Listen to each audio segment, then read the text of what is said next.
June 23rd, 2020. I am Roberta Jorgensen, Chairman of the Planning Commission. Please note that due to the COVID-19 emergency and in compliance with the state and county shelter-at-home orders, and is allowed by the Governor's Executive Order N-2920, which allows for a deviation of teleconference rules required by the Ralph M. Brown Act, Planning Commission meetings will be held by teleconference only until further notice. A video stream of Planning Commission meeting presentations will be live streamed and available to play later on YouTube by accessing the following link: www.prcity.com/YouTube. Rather than attending in person, project applicants and members of the public must call 805-865-7276 to participate via phone. The phone line will open just prior to the start of the meeting at 6:30, or written public comments can be submitted via email to planning@prcity.com. Written comments received prior to 12 noon on the day of the meeting will be posted as an addendum to the agenda online at www.prcity.com/agenda-center/planning-commission-5. If submitting written comments in advance of the meeting, please note the agenda item number.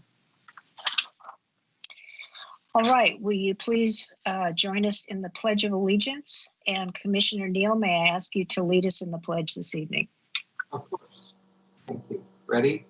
Begin. I pledge allegiance to the United States of America, and to the republic for which it stands, one nation, under God, indivisible, with liberty and justice for all. Thank you. May we have the roll call?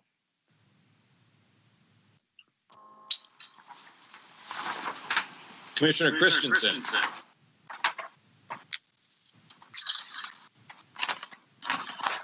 Commissioner Gibson. Here.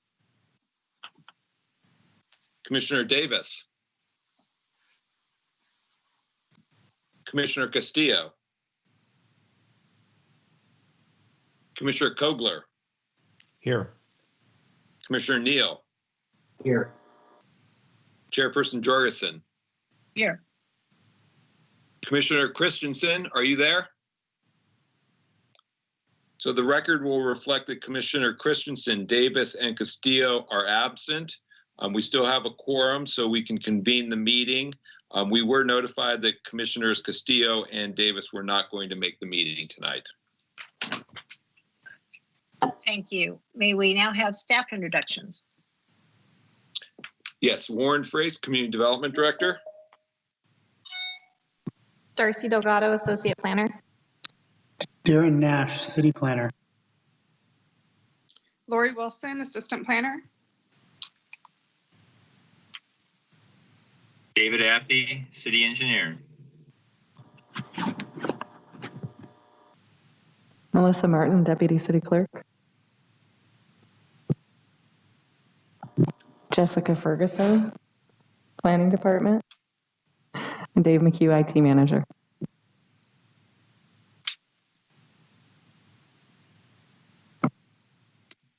All right, thank you. Are there any calls for general public comments regarding matters not on the agenda?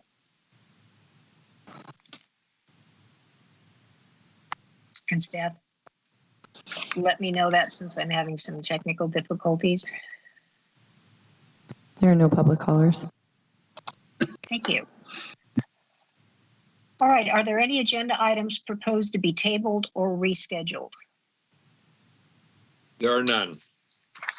All right, thank you. Then let's begin with agenda item number 1.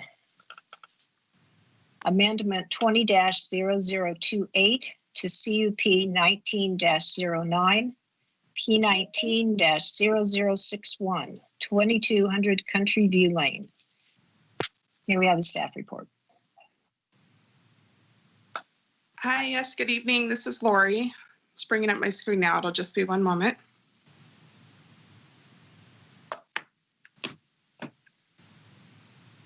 like to make just a quick mention. There was a typo in the agenda.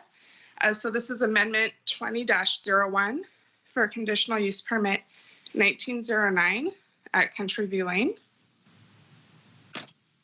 The site that we're looking at today is at the end of Country View Lane cul-de-sac. See, this is, I'm trying to get my pointer. There we go. This is 21st Street. So we're on the far west side of town. Right here is the location of the structure we're going to be talking about. So the previous use permit that came before you this year was for a detached accessory building for a garage or workshop. It was 1,125 square feet and 19 feet, 8 inches high. The amendment before you tonight, the applicant would like to add on an additional 1,125 square feet. This one will sit shorter at 15 feet, 8 inches high. So the overall structure would be 2,250 square feet.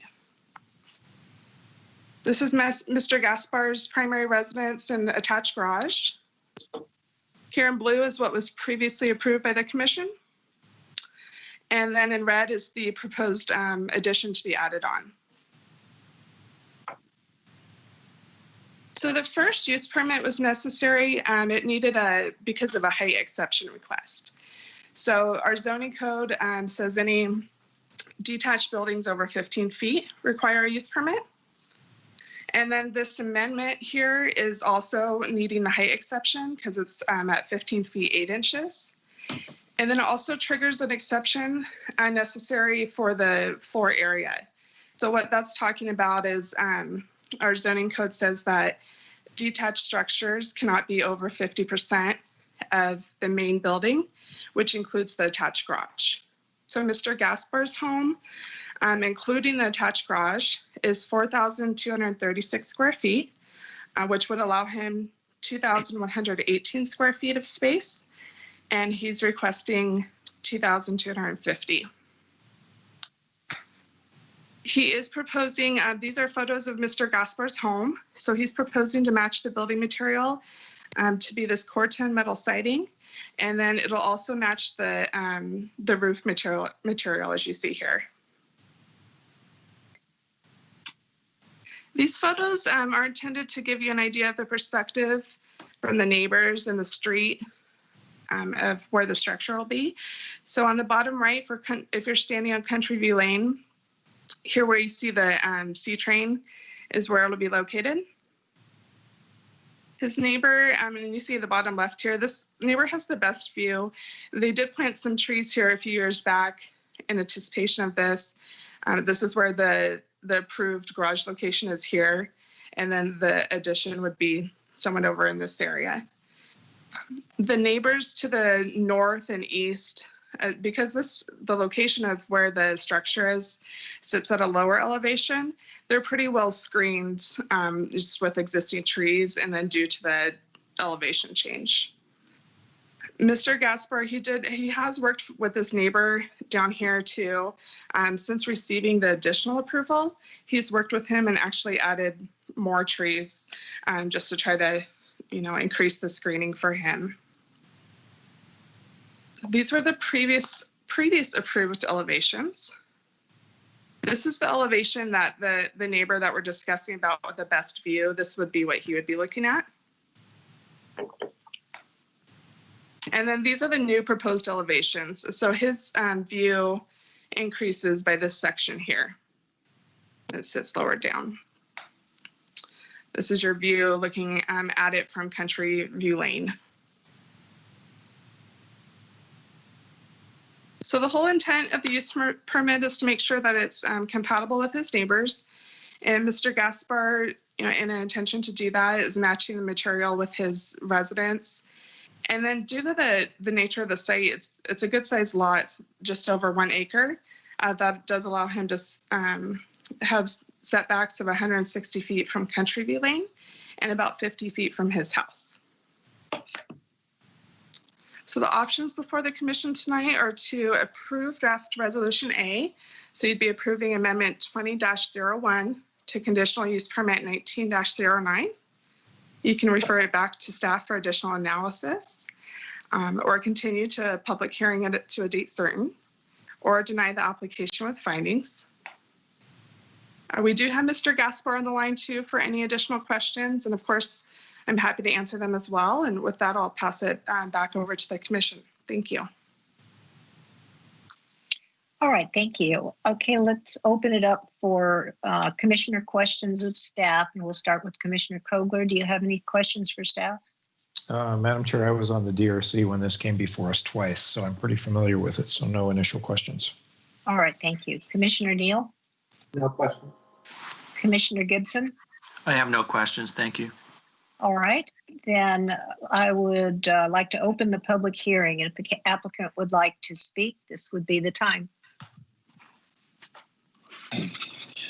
Okay. Chairperson Roberta, can you hear me? Yes. Okay. Hi. This is Tony Gaspar. Lori did a very nice job summarizing what we're looking for here. Basically, I decided that the structure, it was time to do the add-on. I did, as we have not started any of the vertical construction on the project, I felt it was a good time to fix the roof lines as well. If you'll look back at the original proposal, there was a single sloped shed roof, which is that picture there.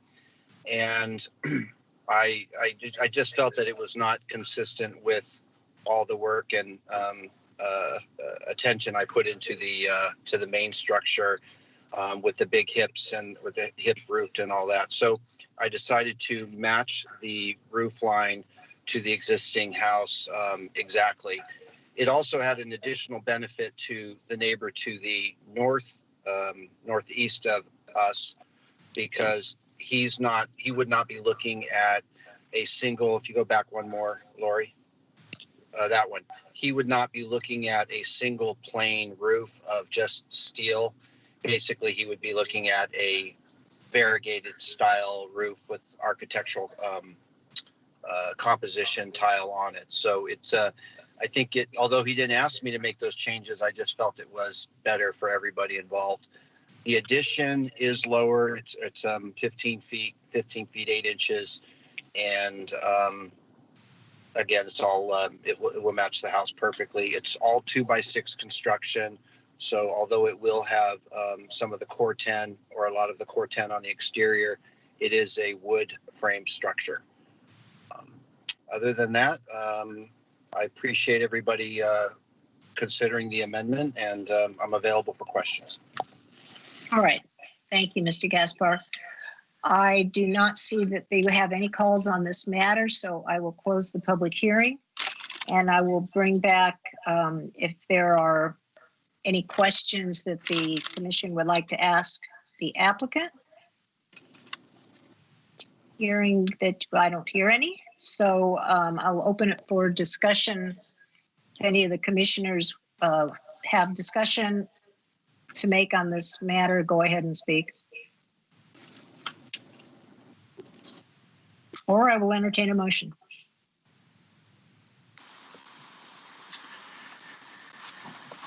Madam Chairperson, this is Commissioner Gibson. I'd like to go ahead and make a motion. I move to approve draft resolution A, approving amendment 20-01 to conditional use permit 19-09. Is there a second? I will second. This is Joel. All right. So motion by Commissioner Gibson, second by Commissioner Neal. Any further discussion? I'll call for the vote. Commissioner Gibson, Aye. Commissioner Neal, Aye. Commissioner Kogler, Aye. Chairperson Jorgensen. Aye. Motion passes 4-0. Thank you. All right.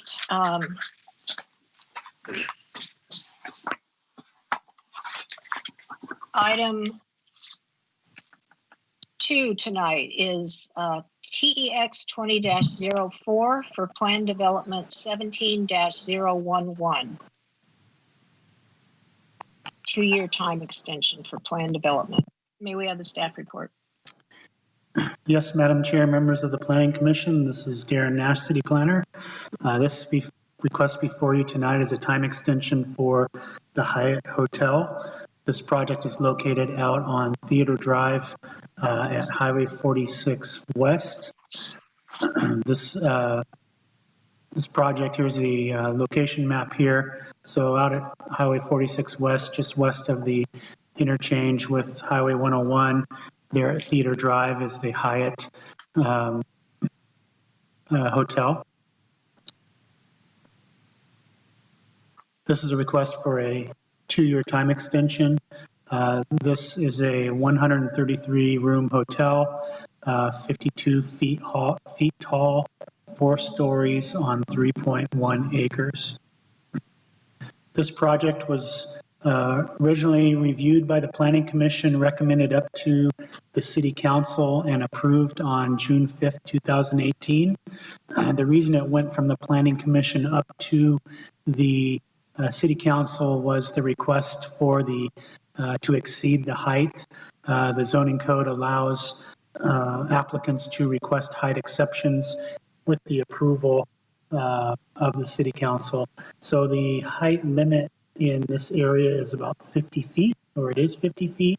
So their request was to go up to 52 feet tall.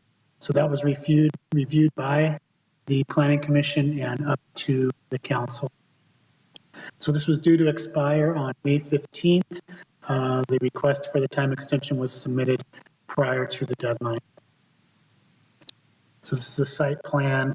North would be to your left, but this is the Hyatt project along with the site planning and parking lot area. This is a perspective view looking kind of towards the corner of Theater Drive and Highway 46 back to the southeast. This is a kind of a bird's eye view looking down on the project. Again, another view there. So this project is currently in the building plan check process with the building department. So it's going through the process, hoping to get grading permits and building permits soon. So pretty close to once you issue a permit, a grading permit or a building permit, we come away from the entitlement timeline, but we were just about a month or so, a little short of those permits being issued. So therefore, Rupesh Patel, the owner of the project, requested a time extension. So the option before the Planning Commission are to review or to approve the request for the time extension, the 2-year time extension, grant a time extension for a shorter period, or amend, modify, or reject the above options. And I believe Mr. Patel is here to answer any questions once the public hearing is open. But that concludes my report. All right, thank you, Darren. So if commissioners have questions of staff, this would be the time to make them. Commissioner Kogler, do you have questions? Oh, no, Madam Chair, I do not. Thank you. Commissioner Neal? I do not. Thank you. Commissioner Gibson?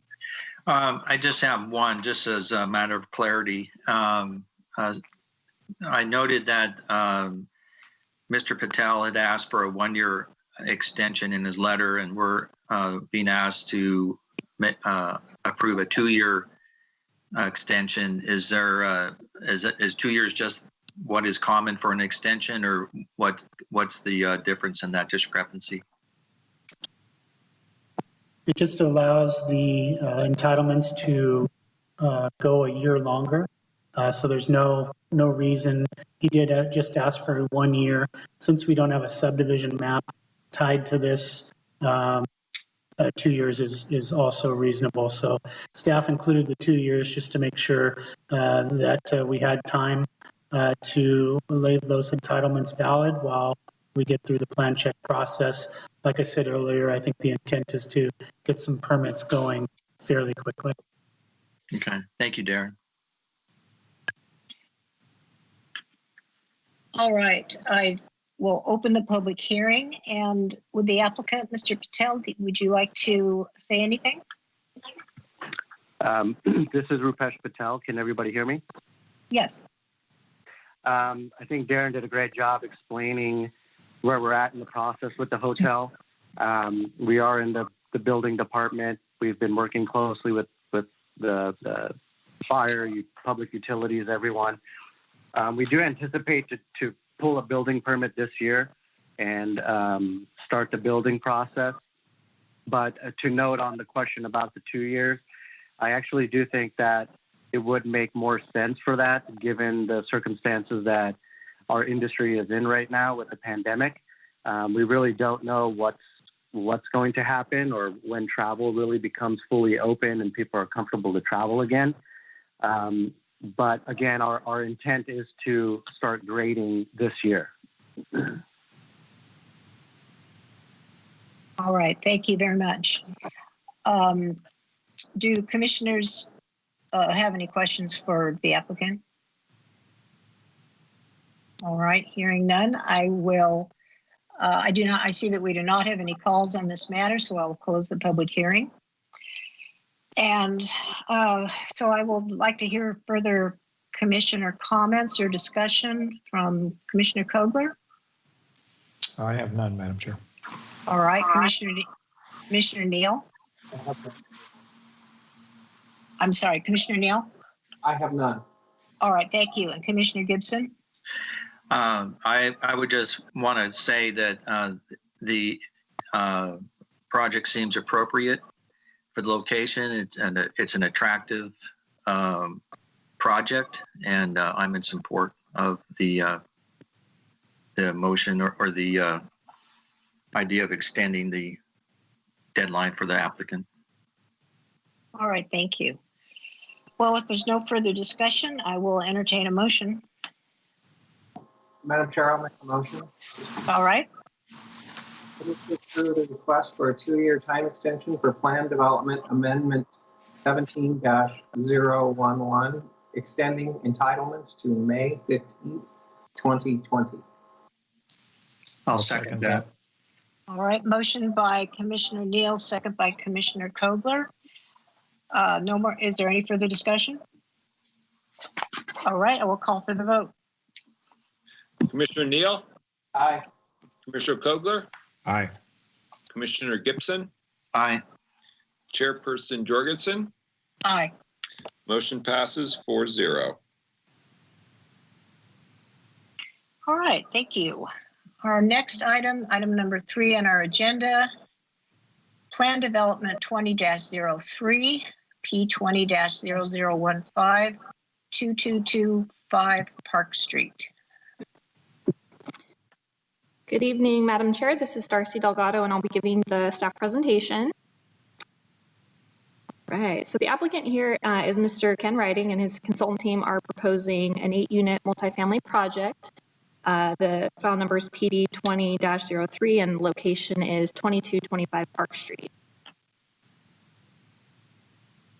So here is the site map showing the project near the southwest intersection of Park Street and 23rd Street.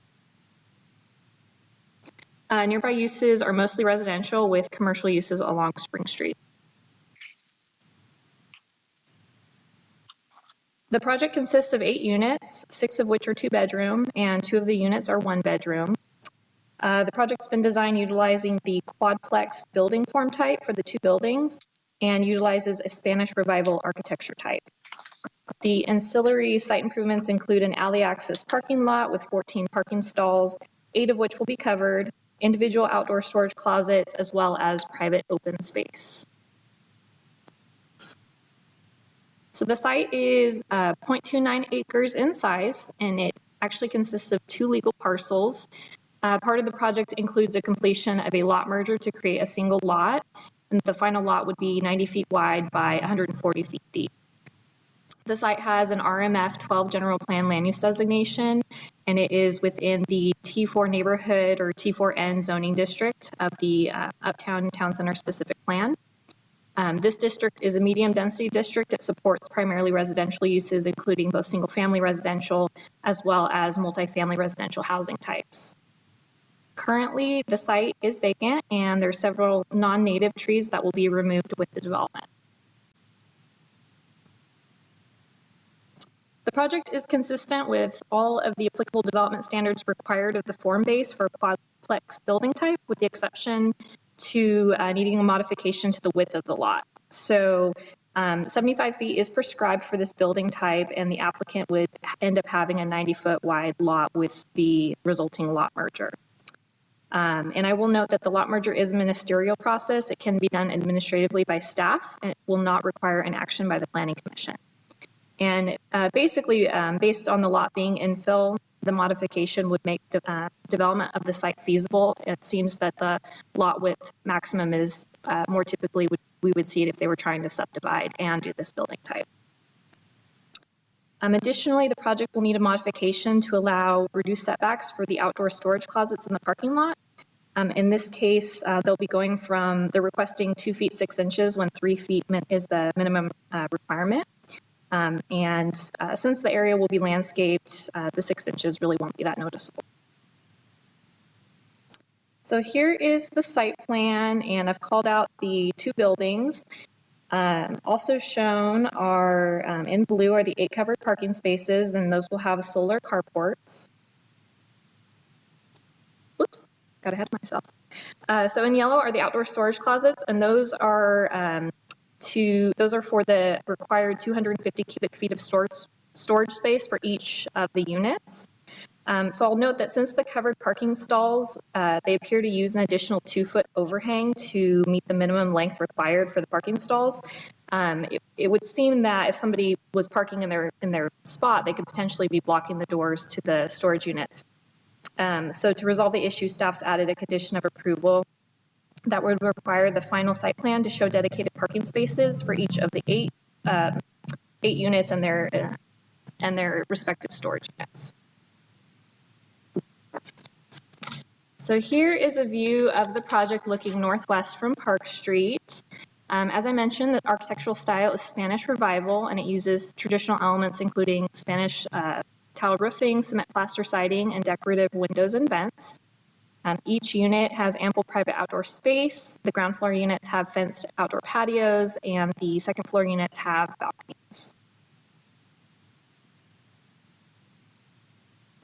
And this view shows the backside of the complex and the parking lot. So you can see the carports that I had mentioned and the storage closets. Also beyond, you can see the trash enclosure. That's it. All right, so the options before the commission tonight are to approve draft resolution A, which would approve the development plan, including the requested modifications. Other options would be to approve the project with modifications, refer it back to staff or DRC for additional analysis, or lastly, to deny the project by adopting findings of denial. And that concludes my staff presentation. I'm happy to answer any questions. Thank you, Darcy. All right, Commissioner Kogler, do you have questions of staff? I don't. Darcy answered a couple that I had in her presentation. Very good. Commissioner Neal? I do not. Thank you. And Commissioner Gibson? I have one, just for my own edification. Perhaps could the staff tell me who owns the alleyways and has the legal duty to maintain the alleyways in that area of town or in the city, period? All right, this is David Athy, city engineer. So the alleyway in this area is city right of way. So the city will maintain this right of way in the future. All right, thank you. That's my only question. All right, I have a couple of questions. One, Darcy, you spoke about the parking and the 8 spaces that are in front of the required storage units. Space number 8 is a disabled parking space, and so I'm assuming that may or may not be assigned to a particular unit. So how will that work? It looks like because of the access area adjacent to the stall proper, that at least one door of that storage could be opened with a car in place, but how will that 8th assignment be made? Yeah, I can see that. I can see what you're pointing out. The applicant would need to provide that plan to us before we would issue the permit. So I would think that maybe it would be something they would need to resolve as part of that process before we can issue permits. Okay, but let's just go on record that it sounds like a great idea for 7 of them. It doesn't sound like it's going to work for the 8th. Then I have a question. You didn't have this in your slideshow, but in the staff report that the commission received are the floor plans for this project. And I'm puzzled by the 2 1-bedroom units just seem to be 2-bedroom units with the 2nd bedroom labeled a den and the closet taken out. And there's one that the accessible unit, that room is a bit smaller than the other 2nd bedrooms, but in the other 1-bedroom unit, it's an exact mirror. It just doesn't have a closet. So I'm wondering, is that real, or is that so that we don't need 2 more parking spaces? Right. So when staff reviewed the project, essentially we don't have anything in our building codes that would preclude them from having a den or an office instead of a 2nd bedroom. At this point, staff, with what's proposed, we can make sure at the final inspection, should the project be approved, that there is no closet in the den rooms for the 1-bedroom units. Alternatively, maybe the applicant may be able to provide additional information regarding your question. All right, thank you. All right, let's open the public hearing. And if the applicant would like to speak, please do so.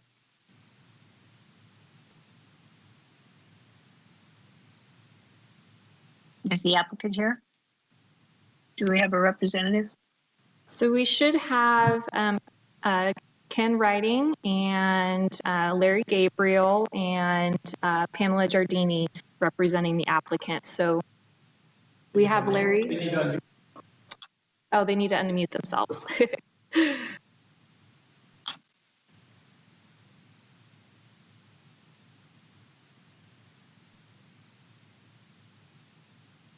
Larry Gabriel, you're on mute. We're going to unmute. Okay, can you hear us now? Yes. We can hear Yes. you now. So start now. All right, if you would state your name and just state your name for the record. Thank you. Sure. This is Pamela Giardini with Planning Solutions, and I have Larry Gabriel with me, who's the project architect, and Ken Riding, who is the applicant. So all 3 of us are here. And we have no comments as to, we think great staff gave a great staff report and a great presentation. But to answer some of your questions, Madam Chairperson, the ADU parking spot is associated with the ADU unit, which is on the northerly building on the lower floor. And so it is assigned to that unit. And then the extra rooms, which are offices, are being provided because we feel that in this day and age that work at home office space is something that would be desirable for the tenants to have. And so there is no closets in there, and it is to be an office space. The only other things I have to mention is that we are only asking for an exception to the setback to the storage units on the north side. The south side does meet the 3 feet, and that we do exceed all the requirements for private space by quite a bit. 338 square feet is required in one area, or is what we have for the open space on ground floors, and only 150 is required. And then we have 95 square feet on the upper floors when only 80 square feet is required. And we thought those were amenities to point out to you. Other than that, I have no other comments unless you have further questions. All right, thank you. Commissioners, do you have questions of the applicant? I do if no one else does. I don't know if you All want to right, go in order again. No, it's all right. Go ahead. This is Commissioner Gibson. Yes, correct. Speaking. Yes, go ahead. All right, so I'm trying to make sense of the plans, and also then have a question just of the style. I mean, overall, it's an attractive building, and I appreciate the work that's gone into it. But I'm looking on what is labeled our page 84, which is the front of the building, which would be facing east. And I'm trying to figure out in the plans how people have ingress and egress from the patios, and understand who has access to those areas. And what I noted was that there appears to be two doors on the ground floor that would seem to go somewhere. And yet, when I look at the plans, the one on the left, which would be the south side, appears to be a doorway that goes into the patio. And yet, when I look at the set of plans on the north side, on the right side of the page, there is no doorway on the plan. The other sets of plans showing that there's a doorway or there's an entrance going to anywhere. So can you, and then from the rear of the building, it didn't look like there was any doorways there either. So again, I'm just trying to figure out what the planned ingress and egress was, as well as maybe answering the question as whether or not that ingress and egress is limited just to the ground floor units, or if somehow the units on the second story also have ingress and egress and access to open space. Okay, this is Larry Gabriel. I can address it for you. Okay. So the two little enclosed patios on the bottom floor are specifically for those two units. That is a doorway that goes into the living room, that they have private access to that. So it's an amenity for that bottom unit on both sides. Above that is a balcony that again goes to that specific unit. So that's the doorway that gets you out to the balcony facing the street. They also have a balcony facing the side yard. Does that help you on that portion? So, Larry, just to be clear, to make sure I understand what you're saying. So the downstairs patios then are solely for the downstairs units then? Correct. Okay. And trying to give some presence to the street. Right. Even though you don't enter the apartments that way, it gives some presence to the street. And they have a private sitting area or planting area, whatever they want to do out there. Okay. Simple. Right. Obviously, it's just a small wall. Right. And then to address the door to the left, we've recently discovered that we can put in a vertical double detector valve in a closet for the fire sprinkler. Okay. And so that is access for that. And so we don't have to have the double detector valve out front, which the fire department wants as close to the property line as possible, and the planning department wants us to screen it so you can't see it. Okay. So we have it in that, behind that door. We have the door for access, and we put a feature on the other side. It is just a wood panel surrounded by tile, just to mimic the door on the left-hand side. Okay. All right. That answers my puzzlement, because it didn't seem like one seemed like it went somewhere and the other one seemed like it didn't go anywhere. So I thought we were looking at the Winchester House or something. So exactly right. You nailed it there. Yes. So Larry, my second question was, because I got out and I drove over there and I got out and walked the property just to see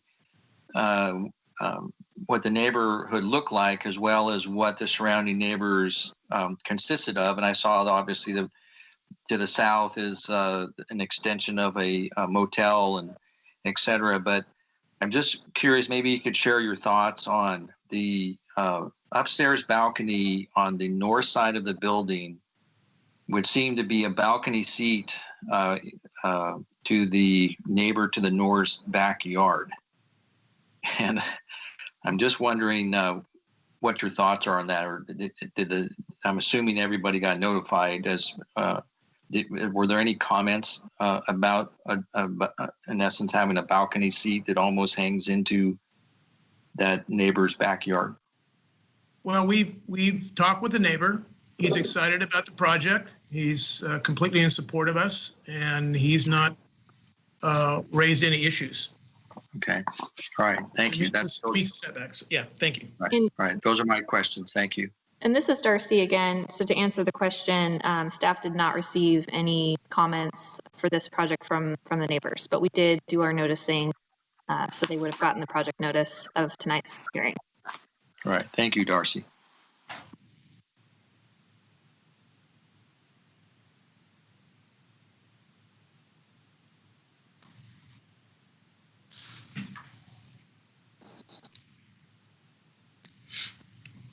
Are there any further questions?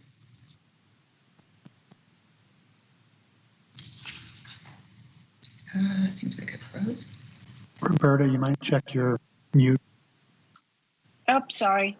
I've been talking away with my mute on. But I could hear Commissioner Kogler and the others say that they did not have further questions of the applicant. Is that correct? All right. And we do not have any calls from the public on this matter, so I will close the public hearing. So I would like to have the commissioners discuss this. Give me your comments. Commissioner Kogler. Nothing critical, Madam Chair. I think it's a very well-designed project, and I think the variances, so to speak, from the strict application of the standards are warranted in this case. All right, thank you. Commissioner Neal? Agreed. I do believe that the one den on the second floor is a bit of an end around, but if it's allowed, it's allowed. All right, thank you. Commissioner Gibson? Again, I think it looks very well designed.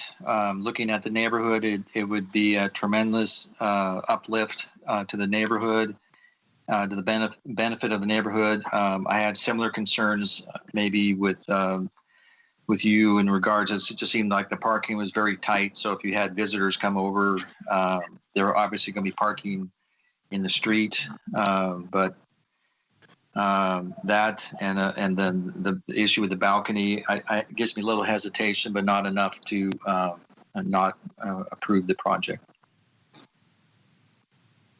All right, very good. Thank you. So if there is no further discussion, I'll entertain a motion. I'll make a motion, Madam Chair. All right, thank you. I move approval of draft resolution A, attachment 2, approving plan development 20-03, including the requested modifications, subject to site-specific conditions of approval. I'll second that. All right, thank you. Motion by Commissioner Neal, second by Commissioner Gibson. Any further discussion? I will call for the vote. Commissioner Neal. Aye. Commissioner Gibson. Aye. Commissioner Kogler. Aye. Chairperson Jorgensen. Aye. Motion passes 4-0. Yay. Thank you. Congratulations. Thank you very much. Okay. All right, agenda item number 4. Plan development PD 19-09, 825 4th Street. Madam Chair, this is Darcy again, and I will be giving the staff presentation. So the applicant, thank you. The applicant is Mr. Jim Saunders and his consultant team should be on the line as well. The project is proposing a new commercial office building, PD 19-09 at 825 4th Street. So here's the site map showing the project at the northwest corner of Pine Street and 4th Street. The project's surrounded by existing commercial uses, including office buildings to the west and a hotel to the south. You'll notice that there are still several vacant lots that are underutilized in this part of town. So this infill project is considered orderly development of the area, and staff feels it would complement the existing surrounding uses. So the project is a 23,205 square foot two-story office building, including various parking lot and landscaping improvements around the new building. The project proposes a flex block type commercial building, and it utilizes a Spanish Revival architectural style.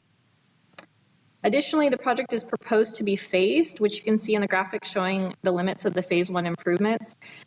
So phase 2, there are some conceptual plans that have been included in the staff report. The applicant is demonstrating that they could develop phase 2 with more commercial, residential, or a combination of these uses. So the site is a 2.57 acre site. It consists of 3 legal lots. The applicant has submitted for a lot line adjustment concurrently with the development plan. The lot line adjustment is necessary in order to better use the lots, including being that there's existing uses to the west. The lot line adjustment will essentially, the applicant was requested to do these concurrently because the specific plan is so specific that we needed to guarantee that they could achieve the building forms that are required and with the ultimate configuration of the parcels. The lot line adjustment is ministerial and it can be done by staff. It will not require an action by the Planning Commission. So the site has a land use designation of community commercial, and it's within the town center TC2 zoning district of the specific plan. Currently, the lots to the west are occupied by CHC and county offices, and they use some of the parking where phase 1 is proposed. So the project will continue to provide shared parking for those uses to the west, and that will need to be done via a long-term reciprocal parking and access agreement. Also, because the applicant proposes additional development in the future, it should be noted that the future development plans will be reviewed by the Planning Commission as separate applications.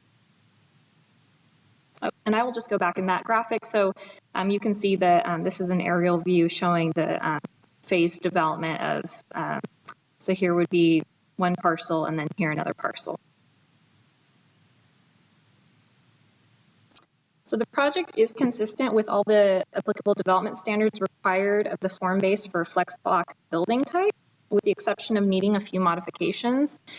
So the first is increasing the side yard setback. The specific plan requires 10 feet max. So on their westerly property line, they're requesting approximately 83 feet. And this is due to the current configuration, the access from 4th Street to the parking area, which provides access to the offices and the CHC and the SLO County offices to the west.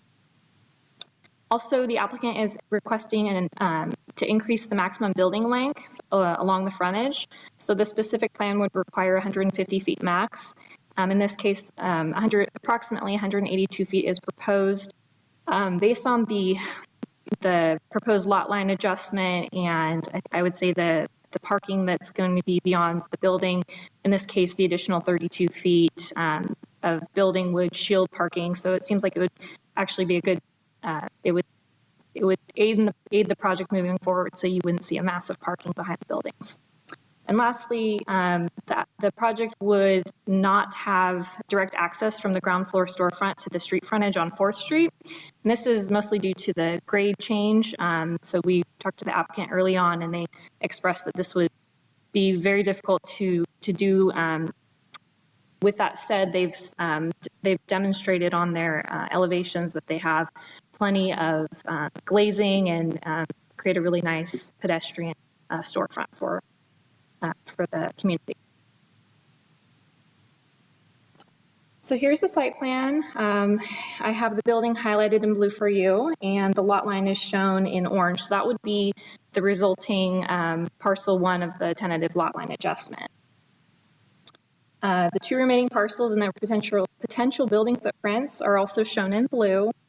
I will note that parking for phase 1 will end up going over into the future parcels 2 and 3. And so because of that, staff has added a condition of approval that would require reciprocal parking even during phase 1 to to basically beyond the future development for parcels 2 and 3. So here's the phase 1 landscape plan. The applicant had originally proposed minimal landscaping in the parking lot due to a sewer line easement. So I've shown that traversing the site. So they've expressed that it might need to be disturbed in the future, that sewer easement line, once they understand kind of what they're proposing on parcels 2 and 3 in the future. So they didn't want to plant trees in the parking lot. However, since the landscape along the building and the northerly property line would be unaffected, staff is suggesting, and it's added as a condition of approval, but to essentially include additional landscaping as shown on the screen. And that would be required to be completed with phase 1. So here's a view looking southeast from the site entrance. The building utilizes Spanish Revival architectural style, as I mentioned before. This is consistent with the specific plan. It incorporates primarily stucco exterior finishes, mission clay tile roof, and has various accent elements, including recessed windows, a soffit roof with exposed faux rafter beams, and decorative balconies with metal railings. So here's another view looking northeast from 4th Street. So as I said before, although there's no pedestrian access from 4th Street, the view does show the divided pane windows and how they're conducive to that pedestrian-oriented scale of the downtown.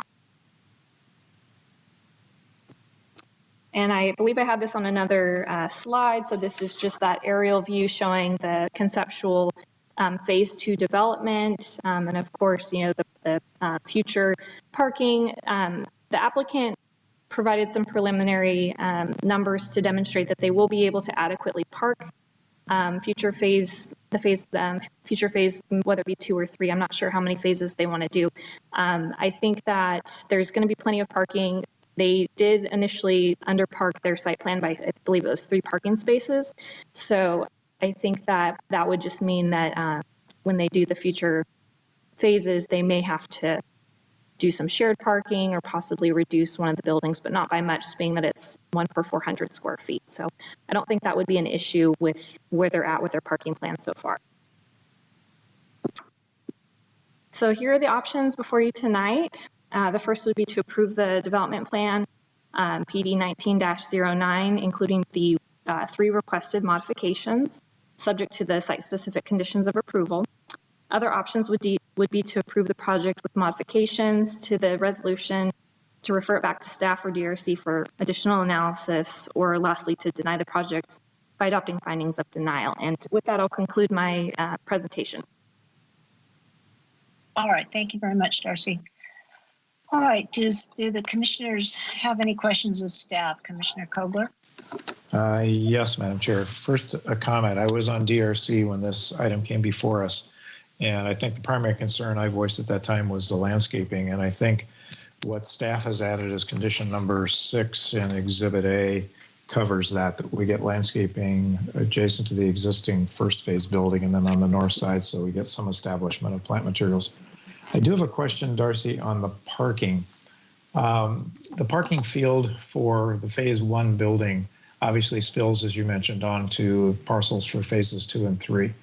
You referenced a standard of 1 per 400, which I assume is based on a commercial office. The uses of phases 2 and 3 seem to be a bit up in the air between some mix of maybe some kind of a commercial or office use and residential. Is there any scenario in which you would have a higher parking standard than 1 per 400 square feet that would apply? And if so, would that create a shortage of parking that may still be solvable by a building reduction but might concern you? So we don't know all the parking standards off the top of my head, but I do know that I want to say it's parcel 2, the northerly parcel, that the possible residential pad. You can do, I believe it's up to 66% shared parking when you have residential and commercial uses. So I think that, and perhaps the applicant can better answer that, if they're considering, especially with, you know, the amount of parking needed, leaning more towards a residential use, being that there would be reciprocal parking on the entire 3 parcels. Just to further expand on that, this is Darren. So to answer your question, the 1 per 400 is the maximum parking requirement for any use non-residential. So whether it's commercial or office, it would be the same 1 per 400 square feet. Thank you. Any other comments, Commissioner Kogler? No, Madam Chair, that's all right now. All right, thank you. Commissioner Neal? I do not. I too was on DRC when this came forward. I have my question. All right, thank you. And Commissioner Gibson? I have no comments, thank you. Okay, I have a question of staff. The requirement to have pedestrian storefront that we are not having on this project, it turns its back to the street. It turns an attractive back to the street, but it's still, from an access and pedestrian point of view, it's its back. And it just seems that the city has worked so hard to do just not this. I'm wondering, are there any other projects in the downtown area where we've allowed this, or is this the first time since the adoption of the specific plan that this exception is being presented and requested? Sure. So I'm not sure when the offices to the west were constructed, but there is a grade change there. So they also do not have a storefront with pedestrian access. I think actually this project, I'm not sure, I'd have to have it in front of me, but they have a lot of windows on this one. I feel like the one that's makes its way up to Spring Street has definitely a blank facade, a length of it. So again, I'm not sure when that project went forward. I think in this case, because of the constraint, it was considered, the DRC was able to take a look at it. There didn't seem to be any major red flags, so the applicant did proceed forward knowing that this, would come before the full commission. I just can't think of any other projects right now that we've had this issue come up. I think it's just case by case. And this is Darren, to expand on that a little bit. So I believe the issue came up with the Oxford Suites across 4th Street. They too have an elevation change. They had the same type of challenge. I do believe they were able to put some doors in, but they're set back from 4th Street and had some on-site paths going to some doors on the north elevation of that hotel, but it wasn't the main access of the hotel. But I remember that being a little bit challenging for that project too, for it to meet the requirement for the access from the sidewalk. So asking for some modifications to that is similar to what Oxford Suites asked for as well. All right, thank you. All right, let's open the public hearing. If the applicant would like to speak, please do so. Hi, this is Joel Snyder. Can you hear me? Yes, we can. Oh, great. Thanks, Darcy, for the clear and concise presentation. Yeah, I'm Joel Snyder with 10 Over Studio, representing the architect for the project and representing the owner. I just, want to comment on, the items that came up at the DRC, the planting and the lack of planting in that center aisle of the proposed parking lot, and just we appreciate staff's solution. Planning the sort of north and south ends, I think that's a great compromise. Why it's a great compromise is we're hesitant to do any significant development in the center of that other than stripe those stalls, because we don't really know what phase 2 development looks like, and parking configuration frankly may change quite a bit. So we wanted to just not invest a high amount of dollars in infrastructure into that parking area than to come back in phase 2 or phase 2 and 3 and then change that. So this seems like a really straight line and logical approach, and we appreciate that you came up with that. And other than that, we think it's an attractive building, and it is pretty from the street. You know, this building has a very specific tenant, and the tenant didn't want access from the street. It was a security and safety concern. So keeping it on the parking lot side was appropriate for them, in addition to making up that grade change. So there was sort of two natural criteria that were pushing us in that direction, in addition to the fact that the two properties to the west also do deal with that grade change in the same way by having the main entrance on the parking lot side. So again, we think we came up with a good solution by just trying to activate that sidewalk and that public side of the building with as much windows and glazing as we could. So please let me know if you have any questions. Thank you. Mr. Kogler, do you have questions for the applicant? I do not. Commissioner Neal I do not.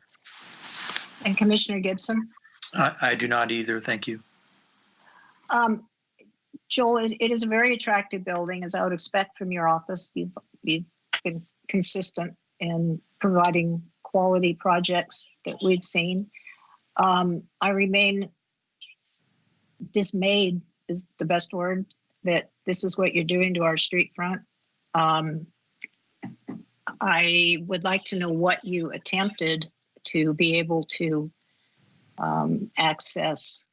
provide access, not necessarily as the main entrance, that's not the issue, but to provide access and scale and a pedestrian orientation and presence onto 4th Street. What have you done to try and do that successfully or not? That's a great question. So, and we did explore it, and the issue is, if you push that building back off the street, you need to provide a level landing outside of that side of the building. And so what you end up with is, and apologize if I'm not explaining this appropriately, but it's really hard to tell in this particular image, but that grade change ends up being pretty significant. And so if we push the building back, we have to make an elevated walkway. And what you end up with is sort of a wall at the back end of the sidewalk. And then a sidewalk elevated up at the face of the building. And you really don't have an opportunity to plant along the street. And the reason you don't have the opportunity to plant along the street is if you keep pushing that building back or north away from the street, you start infringing on the parking depth and the parking aisles, and you start losing parking at a significant rate, which we think this site needs for all phases. So ultimately, we did explore that.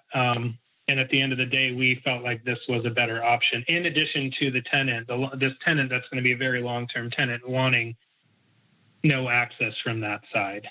So for us, it kind of just, it washed out that way. And we think it ended up being believe it or not, in this case, a better solution for the project.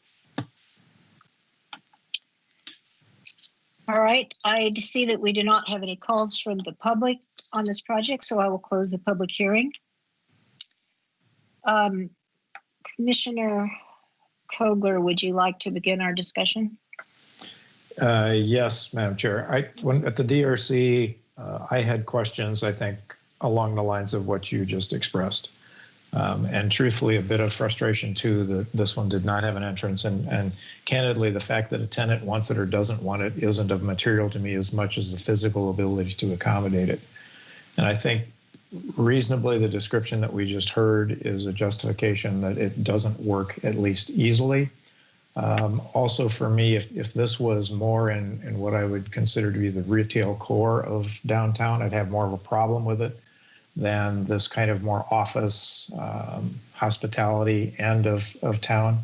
And so I think I can support the project. I do have a bit of a reservation about the lack of the entry on 4th, but I think there's reasonable justification here as to why that makes sense. That's all. If I can jump in too.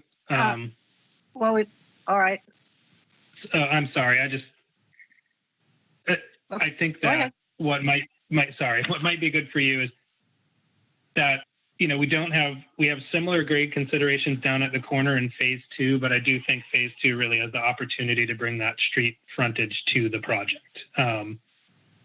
If we're able to preserve, and I didn't explain this well initially, but if we're able to preserve that parking at this location of the site, it really does free up for us the ability to do that at the other 2 lots on the site. So I don't want you to think that we weren't sensitive to this. We were, and we appreciate, having, and especially on the corner, having a street presence. So sorry to jump in there. I just thought it was worth the comment. Commissioner Neal? No comments. Just that that I have to agree with Commissioner Kogler that the fact that the tenant is not interested is not swaying me a bit. But the height of the stem wall of that area at the door is 4.5 feet or 4.4 feet. So that is quite a grade change. So I don't know. We'd have to push the project pretty far back into the lot to really create an entrance on 4th Street. So I too was at DRC and am comfortable with the direction this building's taking. Thank you. Commissioner Gibson?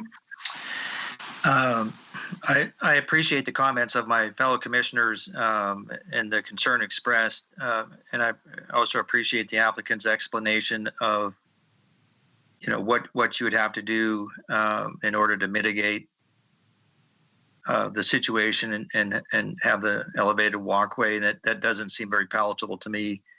I absolutely agree with my fellow commissioners, because when I heard the comment, Lily was saying, well, how long is this tenant going to be there, and what difference does that make? So, but I will say that, having been here a long time in this town, that I'm very excited. There's finally something happening at this site, which used to be a city yard and various things over the years.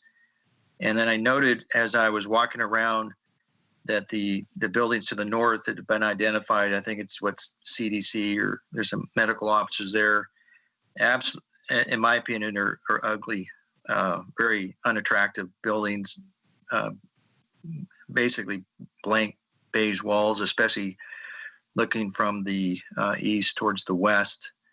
And so I appreciate the design and the detail that's gone into this building. I think it will be a huge improvement and attraction for this area of town. Thank you. Thank you. All right. I 4 out of 4, because the owner wanted it, does not change our city standards, our specific plan, and our zoning code.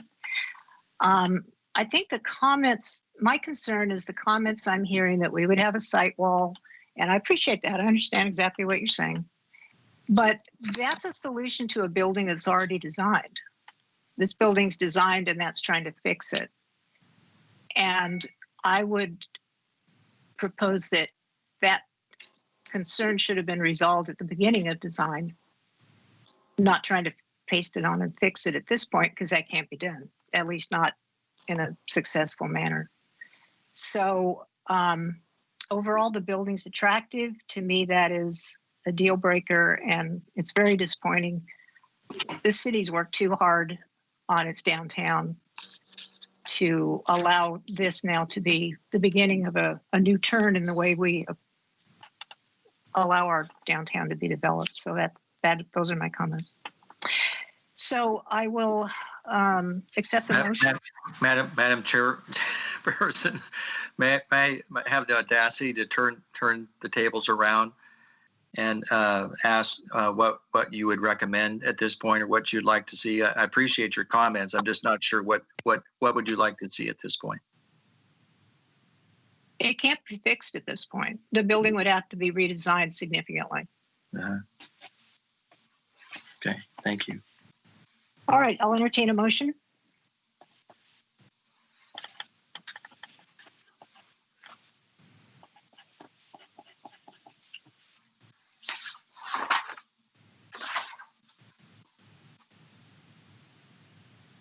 Do I have a motion for the project? Well, heck, I'll dive in. This is Commissioner Neal. I move approval of draft resolution A, attachment 3, approving plan development 19-09 with the requested modifications, subject to site-specific conditions of approval. All right. Motion by Commissioner Neal, second. Second for discussion. All right, second by Commissioner Kogler, and I'll open it up for discussion. Madam Chair, this is Commissioner Kogler. I guess I'd still struggle with this a little bit from the entrance standpoint on 4th and the olive branch, so to speak, of we're going to potentially put an entrance on the second phase. Doesn't help me a whole lot when this is 183 feet long. We are where we are as of today, obviously a different building design, which may have resulted in less square footage or less parking. Maybe meeting or not meeting the identified tenant or the unidentified tenant's needs may or may not have worked. So I do struggle a little bit that we're here tonight with an inability to kind of remedy this in a reasonable way. And I guess accordingly, I'll support it. I have a struggle with it, but I think I can support it in the end. All right, thank you. Any other comments? This is Commissioner Gibson. I just have to echo Commissioner Kogler's sentiments. I'm just kind of struggling, like, as I indicated a little earlier, so what do you do with it at this point? It's gotten this far along. And again, I really don't care what the tenant wanted or doesn't want. I appreciate the problems or the challenges of the site, but it's almost a sort of a little bit of holding my nose and saying I'll go along with it reluctantly. All right, thank you. All right, if there's no further discussion, I will call for the vote.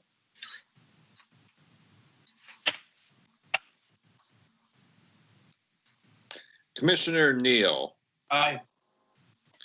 Commissioner Kogler. Aye. Commissioner Gibson. Aye. Chairperson Jorgensen. No. Motion passes 3-1. All right, thank you. Thank you all.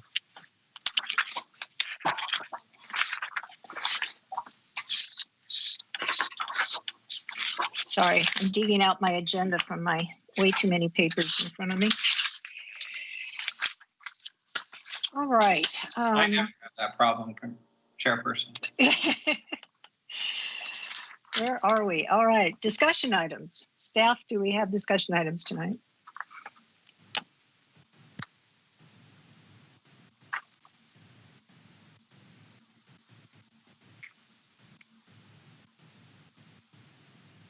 Staff? No discussion items. Thank you. All right, consent calendar, Development Review Committee minutes for June 15th and Planning Commission minutes for June 9th. Madam Chair, I believe I have a correction to the Planning Commission minutes. Yes, Commissioner Neal. Item G1, a resolution amended to include site-specific conditions of approval to work with staff to maximize the width of the southern drive aisle. Example, modify drainage, prohibit parking on the southern property line and or eliminate recessed doors. I believe we were looking to add recessed doors. That actually is correct. The commissioner is correct. Staff agrees with that. The intent is to inset the doors, not eliminate them. We will make that change. Thank you. That's my only comment. And I'll move approval of the consent. All right. Move Second. to approve as noted and seconded by Commissioner Kogler. Without further discussion, I'll call for the vote. Okay, hang on a second. Let me get this written down.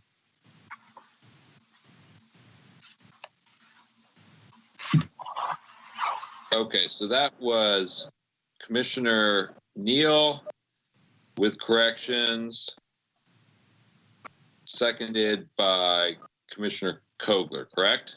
Correct. Yes. Okay. Commissioner Neal? Aye. Commissioner Kogler? Aye. Commissioner Gibson? Aye. Chairperson Torgerson? Aye. That passes 4-0. Thank you. All right, other reports, other committee reports. Do we have any reports, Mr. Frace? So Housing Constraints Committee is moving ahead with the housing element. We have a meeting with the county regional group this week. We are working on the administrative draft housing element. We are looking to schedule a joint session with the Planning Commission and City Council in early August, and then we'll be submitting it to HCD for review. Then it will come back for Planning Commission and City Council general plan amendment hearings toward the end of the year. All right. And specific plan ad hoc committee, I don't think that's meeting, correct? They haven't had any meetings, but we are definitely working on specific plans. So the Beechwood specific plan is tentatively scheduled for the Planning Commission's July 28th agenda. We are working right now on the staff reports, and at this point, it looks like that will be ready for you at the end of July. Since the fair has been canceled, we are not canceling the second Planning Commission meeting in July like we have in the past. All right, thank you. All right, Planning Commissioner comments. Begin with Commissioner Kogler. Just one, Madam Chair. I'd just like to offer my personal thanks to all of the city's emergency responders dealing with yesterday's fire. I was in the evacuation area and had a bird's eye seat for the flames and smoke as they were kind of approaching, and heartfelt thanks go to all that helped contain that as best they could do and minimize the unfortunate loss of structures and property that occurred. Thank you. Commissioner Neal. I must echo Commissioner Kogler's comments as well. I received a reverse 911, though I think technically with the map I wasn't in the evacuation zone, but however, it was awfully close. So, but thank the city and everybody.